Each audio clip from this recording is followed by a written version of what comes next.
Le maire d'Ajaccio se lance dans la bataille des territoriales. Il veut rassembler toute la droite insulaire. Le coup d'envoi de cette campagne a été donné aujourd'hui à Redz, dans le Crous, Zigny, un lieu symbolique pour un candidat perçu comme ajaccien avant tout. Dominique Moret, Stéphane Agostini.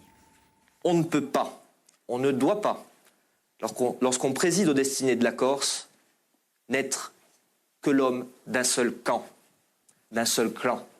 Laurent Marcangeli se présente en rassembleur face à un camp nationaliste jamais nommé, mais présenté comme replié sur lui-même.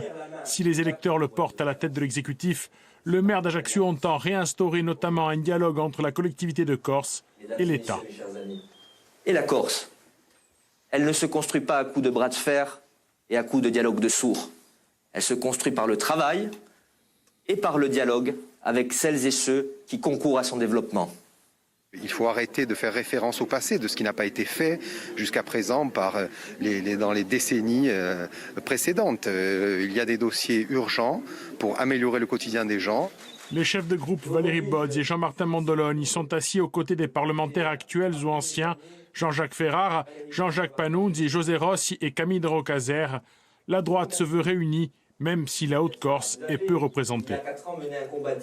Vous allez un peu trop vite puisque vous ne savez pas qui sont les représentants de la Haute-Corse qui soutiendront Laurent. Aujourd'hui, il a voulu ce lancement de campagne ici dans son fief familial, dans ses terres rurales, pour aussi montrer son attachement au rural. Je crois que ces vieilles querelles n'ont pas raison d'être et Laurent aura à cœur de donner des marqueurs et des messages évidents en direction du Nord. Arrête, c'est dans le Crous, l'assistance en est convaincue. Les territoires sont les grands oubliés de la majorité territoriale. On manque ce lien de l'élu de proximité qui était le conseiller général, puisque je l'ai été, avec son territoire, ça manque un petit peu. Il y a un regret finalement. C'est pas un regret, c'est un constat. En 2017, avec 33 148 voix, les deux listes de droite avaient obtenu 27,5% des suffrages au premier tour des territoriales. Et Laurent Marcangeli est avec nous ce soir. Bonsoir. Vous avez toujours fait d'Ajaccio une priorité, préférant même le mandat de maire à celui de député. Alors pourquoi cette ambition régionale ? Je crois que le moment est venu pour moi de prendre cette responsabilité. J'ai beaucoup réfléchi, j'ai beaucoup consulté, écouté. La Corse ne peut pas se permettre de rater le train qui va partir si les élections ont lieu au mois de juin. Et je pense être prêt, tout simplement, pour demain être président de l'exécutif. C'est un devoir, c'est une responsabilité. Alors vous faites notamment valoir votre expérience de maire d'Ajaccio, première ville de Corse. Est-ce que cela suffira à convaincre tous les électeurs de Corse, y compris en Haute-Corse ?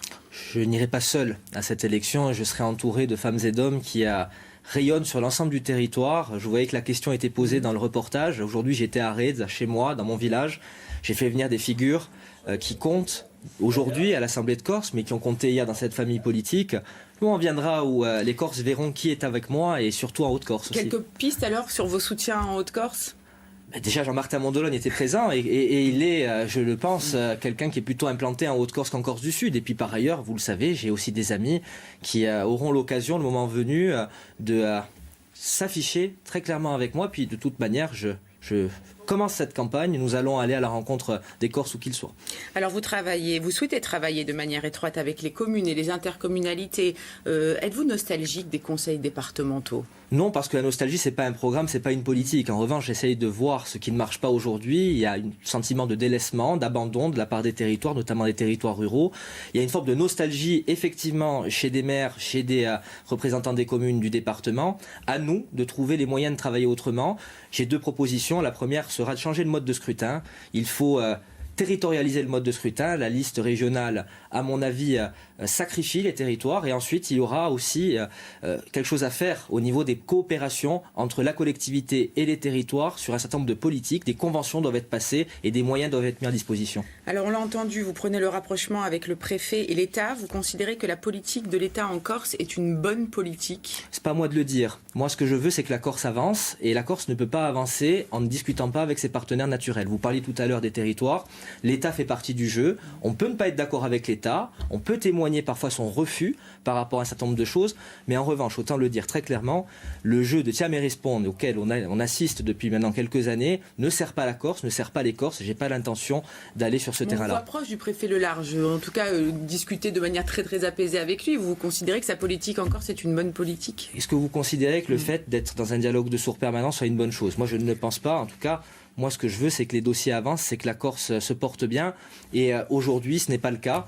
Je crois que ce dialogue de sourds, il faut qu'il cesse, parce que c'est surtout de l'intérêt de la Corse. Ensuite, les préfets passent, nous restons. Ce préfet est là, il partira. Sur ce point, vous êtes d'accord avec Jean-Guy Talamogne, donc. Oui, mais je ne suis pas qu'en désaccord avec Jean-Guy Talamogne. D'accord, merci beaucoup Laurent Marcangeli d'avoir accepté notre invitation.